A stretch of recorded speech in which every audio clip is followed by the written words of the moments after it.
મહેસાણાના મોઢેરા રોડ પર આવેલ ગોકુલધામ સોસાયટીની બાજુમાં અર્જિત હાઇટ્સ ફ્લેટ દ્વારા બીજા વર્ષમાં નવરાત્રિ મહોત્સવ પરિવાર નવરાત્રિ મહોત્સવનું ભવ્ય આયોજન કરવામાં આવ્યું.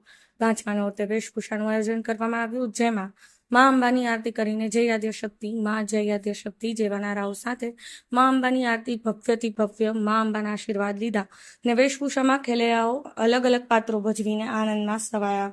જેવા અર્જિત હાઇટ્સ ફ્લેટ દ્વારા આયોજિત એવા પ્રમુખ મેહુલભાઈ પટેલને, ઉપપ્રમુખ ડાયાભાઈ પટેલને, મંત્રી પંકજભાઈ પટેલ, સહમંત્રી નીરુભાઈ પટેલ દ્વારા આયોજિત કરવામાં આવ્યું હતું. વેશભૂષામાં ઇનામ પણ જાહેર કરવામાં આવ્યું હતું, જેમાં અર્જિત હાઇટ્સ ફ્લેટના ભાવિક ભક્તોએ મધરાત્રે રાતના મા અંબાના ગુણલા ગાઈને મા અંબાના આશીર્વાદ લીધા હતા. કનકસિંહ રાજપૂત, પાટણ ન્યૂઝ 24, મહેસાણા.